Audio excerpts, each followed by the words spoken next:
at me, sweet. Hey, everybody, and welcome to episode 19 of The Insiders on Real Estate and Marketing. I'm your host, Sandy Hibbard. My co-host, Mr. Marc Miller of Secured Title of Texas. How you doing? TGIF. Oh, doing great. Hallelujah. Yeah, I'm ready for this weekend. Oh, it's been a crazy week. Worn out.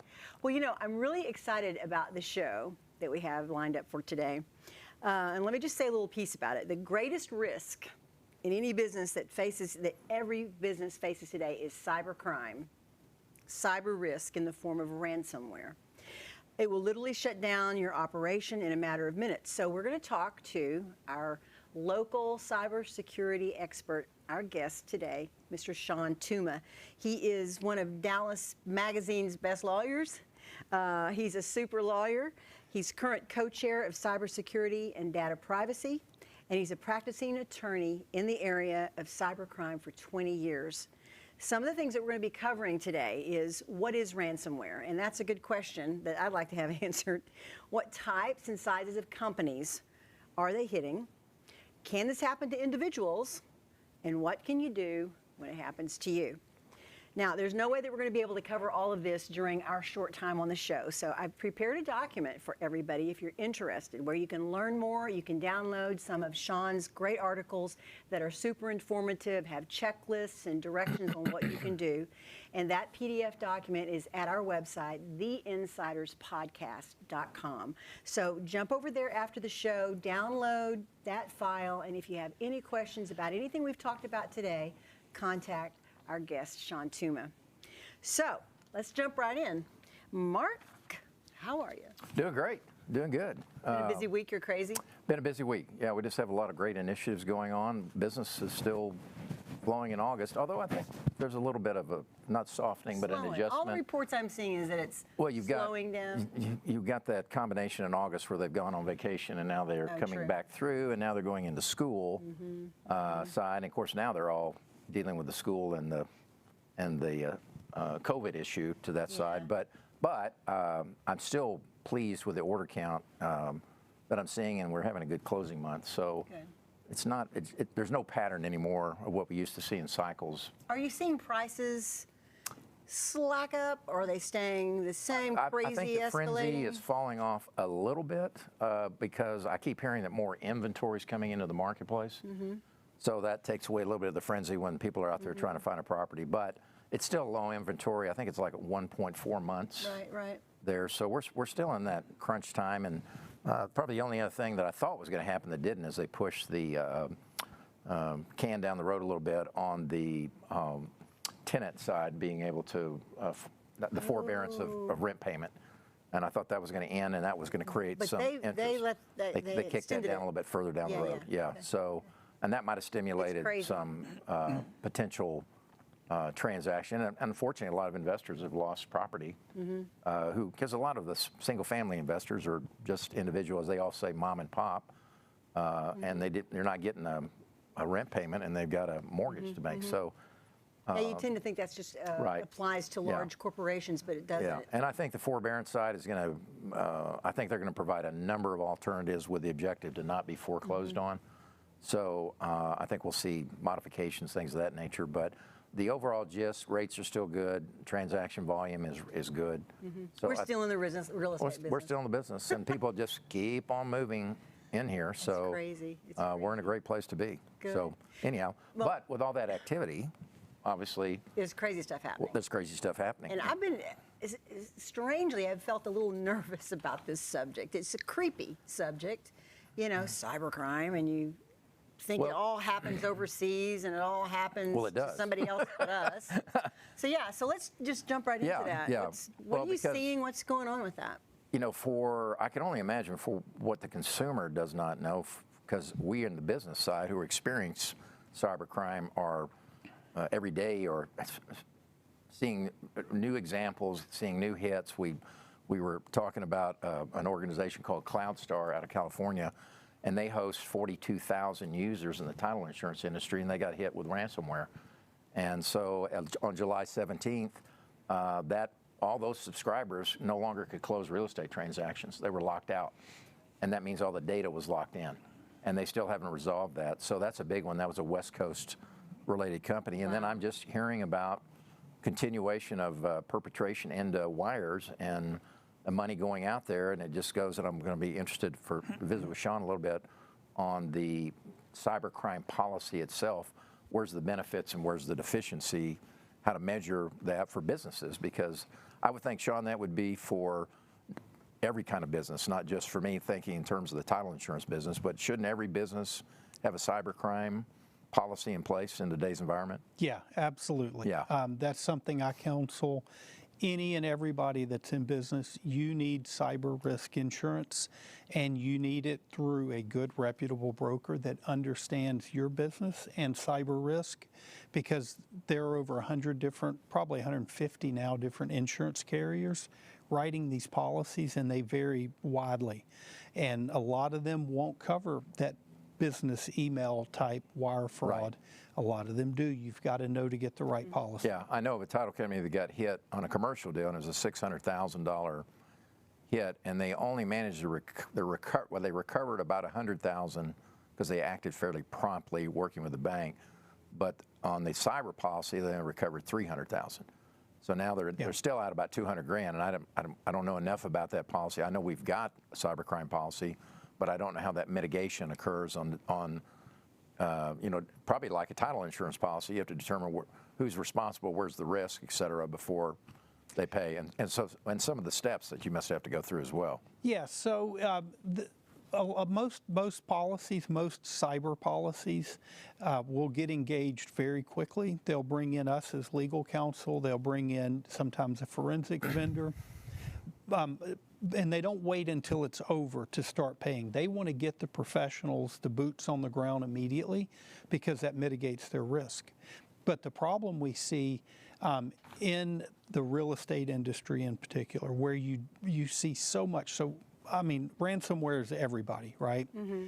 But what we call business email compromise, this is where someone gets in one of those email accounts, inserts themselves in the middle of a communication, substitutes in their wiring instructions or whatnot, their invoicing, their account information, and then has it sent to them instead of somewhere else.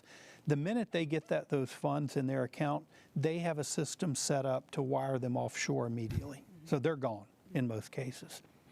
But that involves things like social engineering. So they're pretending to be someone they're not. It involves a voluntary payment many times of someone in your organization acting on this instruction, wiring that money out. And a lot of times it involves contractual obligations, right? You're not, maybe your money that got lost really belongs to someone else, and so you want to refund them their money because it got lost. That's a contractual obligation. A lot of these policies exclude those things. Oh, social really? engineering, okay. They exclude contractual liability. They exclude voluntary payments.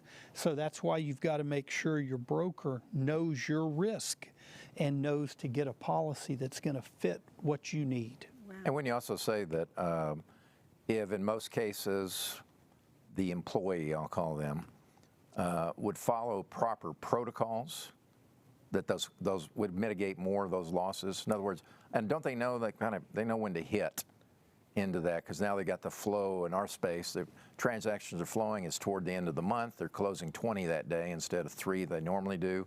And now here comes an email, and they just made a minor adjustment on the email address, right? And so what they should have done when they said, oh, by the way, I want you to wire this money into this other account, protocol is to pick up the phone. Pick up the phone and use a second control to make sure that person is who they say they are, okay. Right? I just got a call on one of these last week. Company wired out $375,000. They're in another state. They're in the real estate business, and the money's gone. There's no recovering it. Their policy excluded several of the things I just mentioned. But it's important to understand how these happen, because people in this industry need to know what the bad guys are doing to get into those accounts, right? It's not James Bond type hacking stuff. It's not the hoodie guy with the crazy code and all that stuff. It's password management. What it is most companies are using Microsoft Office 365 or True. Google or something like that for their email. You can go to any internet browser in the world, type in the username, which is your email address, and your password. And then boom, you've got access to the account. When people are reusing their passwords and not setting up new complex passwords, the bad guys get those passwords through other breaches, like the LinkedIn breach of 2012.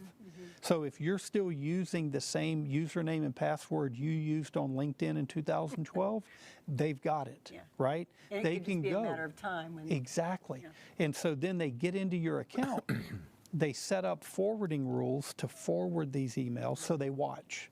They just sit there and watch, and you never know they're there. That's crazy. And to your point, Mark, they watch the flow of your transactions. They know when that magic email with the wiring instructions coming. By that time, they've already got a different domain set up to forward it to, and boom, it's done. And you might not know that the money didn't get wired to the right place for days or weeks. Right. Guys, let's stop here for just a second and go backwards for people who aren't real familiar with this. And let's answer the question, what is ransomware? Tell us simply, what is that? And how is it hitting real estate? And is it hitting, you know, if I go close my home at his title company, is there a chance that it could hit me? Well, So let's start with what but is there's two. Ransomware, in our space, it's really more the cyber side. Ransomware is to the business where, and Shawn gave the explanations, but in our space, it's not the ransomware side, it's the cybercrime side. Okay, to then it. let's look at So, those. define them. in your space, what I just described is called typically business email compromise, the BEC attack. So someone breaks into your email account, hacks into it. Inserts themselves into the conversation, and then executes the fraud to get you to send money where it shouldn't go, right? Wow. The other risk that all companies face, including in real estate, is ransomware. Because what ransomware is it's where the hackers get into your environment and they execute a program that encrypts all of your data. So they don't care if your data is valuable or not. You care or you wouldn't have it, right? Like in that North Star example you mentioned. Right. You then can't do business because your whole computer system shut down. You're shut down. And they know you will pay money to get it back, right? So if you haven't prepared for that, they extort you by saying, we will not give you the decryption key until you pay us the money.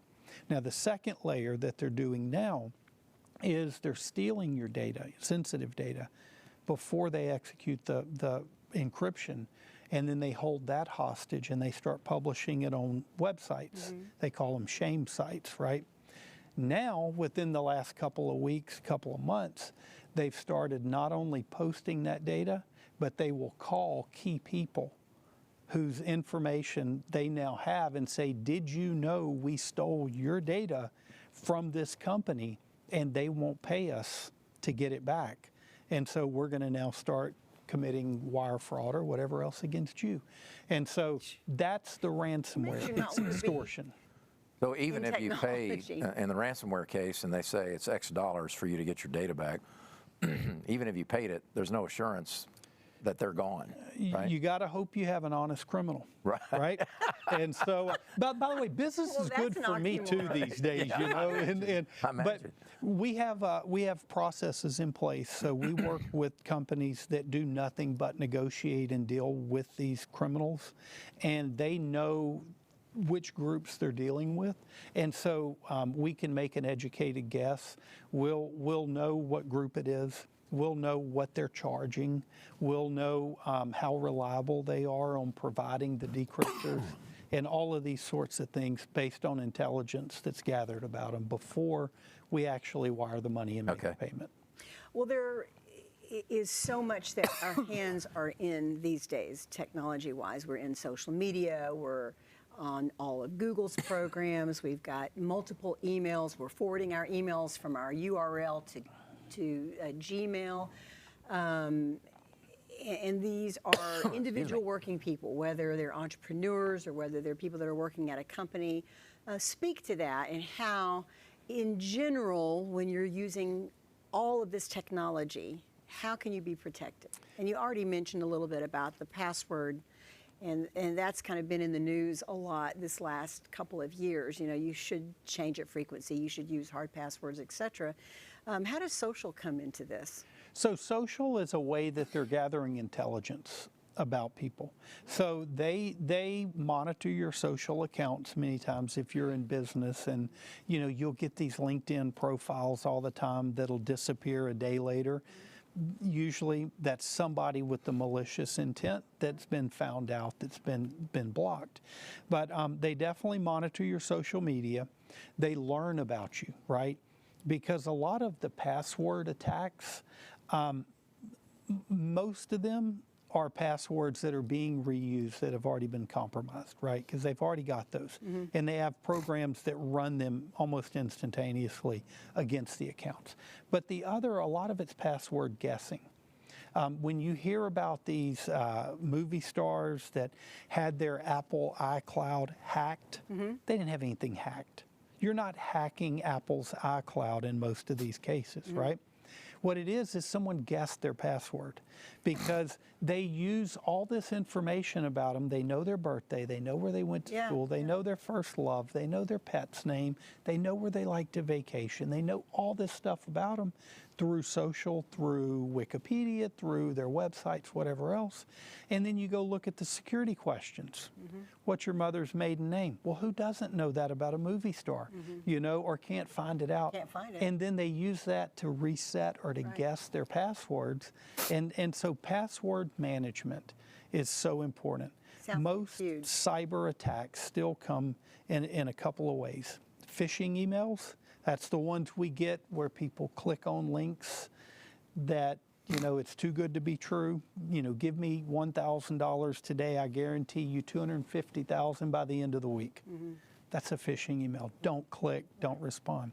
Through poor password management or through using remote desktop into your environment without properly protecting it. So there are ways to protect against those things, but you've got to be vigilant. Right. What can realtors do? And Mark, you can speak to this as well.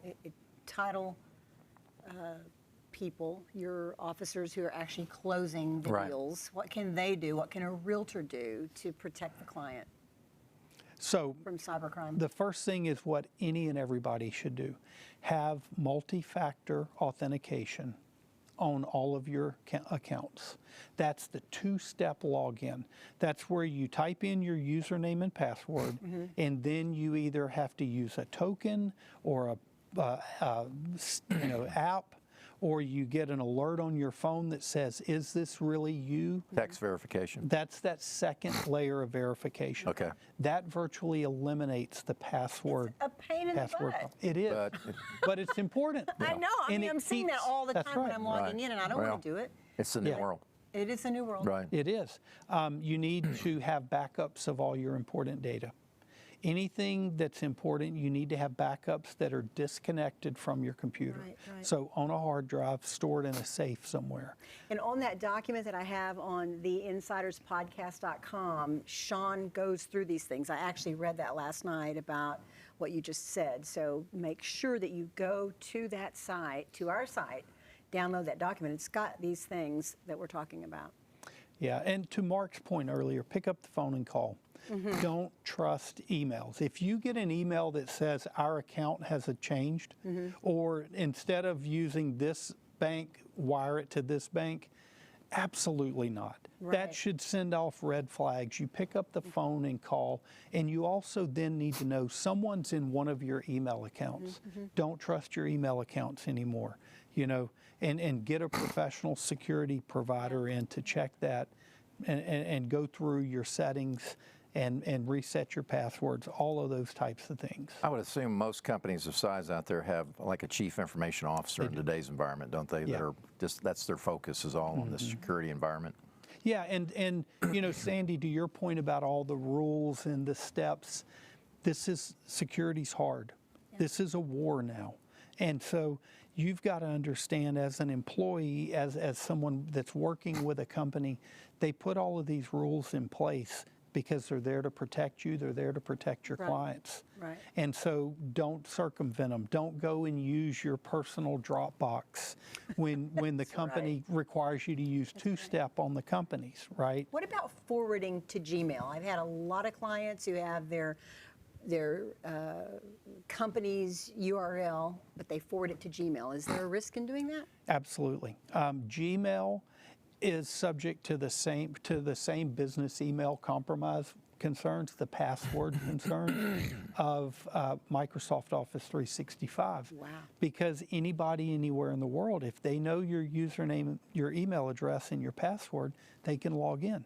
And so if it's personal Gmail, you still need that two-factor authentication set up. That's a lifesaver. It is an absolute lifesaver. And doc retention policies, right? So think about if there's ever a problem with the transaction, there's litigation down the road, you've got to gather all this information and produce it. Well, now your personal email is being used for that reason, and it's subject to that as well. It's kind of overwhelming, It is. really.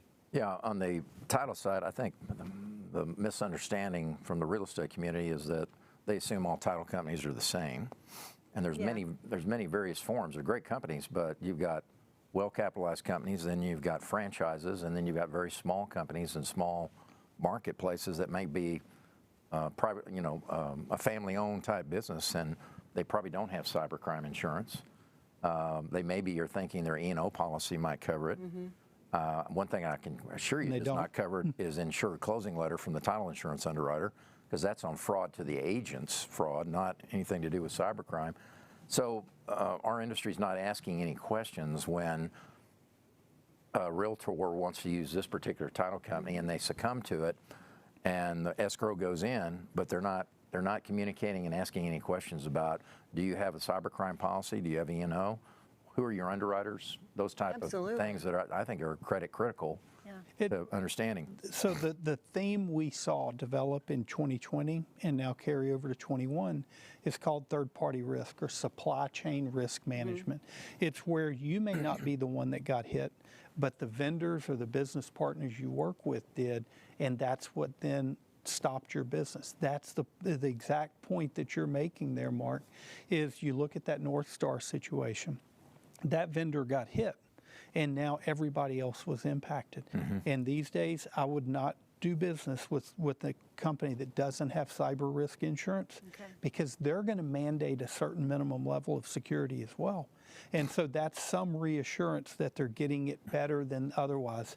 And then you want them to have the resources to bring in those professionals when something happens, because you keep a big problem or a small problem from becoming a really big problem many times. And so you got to use reputable companies. Good point. And then educate. Every time we onboard a new employee, they have to go through 6 videos and literally take a tutorial and take a test, and everything is on cyber side of it, and that's also for the rating of our holding company with lenders for the SOC requirement that side, and then ongoing annually you have to test for it as well. So just reminders. But I mean, I get people that send me emails that they've gotten an email and they've not opened it, but they're saying, is this spam? And I'm thinking, that's spam, all right. And that's good, and you want that. And that's the important point, Mark, is your culture of security starts at the top. Yes. You set the tone, and it goes from there. You want your employees being vigilant and asking those questions. And security awareness training is one of the best ways out there of managing this risk. Because look, these criminals, they're good. And they'll call, and they'll butter people up, and they'll ask questions, and they'll find out what server, all of these types of things. So you've got to have. Are you available to come in and train and teach companies? I do. Can they bring you in? I do a certain level of training, and then I bring in, when you get beyond that, people that specialize in that, companies that specialize in those. But outline, like a hit occurs, how are you engaged so that people understand? Most times it's through their cyber insurance. Okay. And so, but a lot of cases we just get hired directly. Okay. And we serve as what's called a breach coach or a breach quarterback, in that we lead the whole process, much like the conductor of a symphony. We're not, punching in the codes and securing, but we're bringing in the partners. Right. How often do you find yourself in an engagement with the FBI or the regulatory side and dealing with the data or anything else of that nature? So those are two very different things. Okay. One, the FBI is our friends, and I'm a firm believer in reporting to the FBI. And a lot of times with larger companies, when we do tabletop exercises, we'll bring in the FBI to come with us to get to know them. Right? Good. Because if you have that business email compromise, if you can get the FBI within a matter of hours, they can stop that a lot of times, Yeah. or the Secret Service. The regulatory agencies, that's your attorney generals, your FTC, your SEC, all of those agencies. Those are the ones that we have to report to and notify when there's been a breach. Okay. And so those are the ones that are going to come back later with enforcement maybe or things of that Got it. nature. The FBI, Secret Service, they do not do that. They're Right. there to help. They're there to help see if they can mitigate what might be the loss. And I think probably you would concur that it's a matter of minutes, if not hours, for reaction side. And I think the challenge becomes if the employee in their mind says, oh my gosh, I think I just did something wrong. Not intentionally, but now let me see if I can fix it versus immediately notification. Right. Notify the bank, notify management, get into action immediately, and you might have a chance versus end of day, I got to tell you what happened, it's over with. And Money's gone. the one of the hallmark situations where we were able to get in and stop, it was over $500,000 of purchasing cars, restored antique automobiles. We were able to get in and notify the Secret Service within an appropriate time, and they were able to trap the funds. But you know why? It happened on the 4th of July holiday. And because of that, it gave of an extended period of the banks being closed that pulled it over into the weekend so the money didn't get wired out. If it wouldn't have been for that holiday, the money would have been gone before we could get them in. So it is a matter of hours. If it goes past, 48 hours, it's really getting along. 72 hours, that money's way gone. Yeah. Timing is Yeah. crucial. So you need to have law enforcement and the banks engaged really within an hour, couple hours to give you your best chance. Yep, agreed. Well, guys, we've run out of time. Okay. This is such an interesting Seems like we just Thank got you. here. I know. We didn't even cover our So points. fast. I know. So, but see, you have one more chance. do. I want you to This give is me your- your 3 takeaways. What are your 3 takeaways that you want people to remember from today? The most important things are, one, security's hard. We're at war. Okay. And so it's going to take a lot of effort and a lot of commitment to get better at this. 2, the best thing you can do now are implement some good basic cyber hygienes. It's not always about the most sophisticated, complicated type things. It's security basics that lead to most of the losses we're seeing, not all but most. And then 3, understand this can and will happen to anyone. The bad guys don't care if you're a mom and pop. They don't care if you're a solo. They don't care if you're a Fortune 500 company. Anybody is at risk of this. And so you've got to recognize it, understand your risks, and start planning and preparing now, because that's your best shot at minimizing it when it happens. Agreed. Mark? Well, as you know, I've preached this, keep asking questions. If you're a realtor and you bring an escrow or a contract and Be forensic. you send your earnest money, your option fee in, then you need to be asking questions once they receive the order in, and you need to know who you're doing business with and what are their protection sources they have. E&O, cybercrime, what underwriters do they represent? So that's one. Just, flag, nothing should change once you close that transaction and you sign your disbursement agreement. You should not be getting any other kind of correspondence that says, by the way, I've changed my mind, or anything of that nature. That should be that'll be a phone call of any sort to that side. So verification, if you will. Last thing I'd say is close with who you know, because if you're doing business with on an ongoing basis, be demanding of that, because those people probably have the best protection against getting hit. Doesn't mean they won't, Right. but maybe they've got the better opportunity to be mitigate against those losses. So this is not a time to be yielding to recommendations of companies that you don't know. So that would be my thoughts. Okay. In the world of marketing, I think all of you know that my marketing madness is all about relationship. So my first takeaway would be build relationships through your marketing so that you're in a position to guide, suggest, refer the correct people where you know your clients will be safe. So build those relationships so that you have that access. Cybercrime is another marketing opportunity. So you can use this platform to share best practices, write blogs about best practices, write blogs about experiences that you've had and things that you've done. Use the resources of our friend like Shawn to learn from him, share the information that he has shared out to your clients, to your prospects, and use cybersecurity as one of your platforms. Last thing, refer Security Title of Texas. I mean, we all know realtors get their favorite title guy in their back pocket, but we also know that the law says that people like me are the ones that get to choose who their title company is. So sometimes there can be a lot of confusion there. So like Marc said, close with who you know, but give Security Title a shot. These guys are ready. They have the resources, they have the attorney, they have the knowledge and the vendors to help in a situation like this. And if there's not a bad situation, you're going to make friends and have a wonderful closing experience. So those are my 3 takeaways.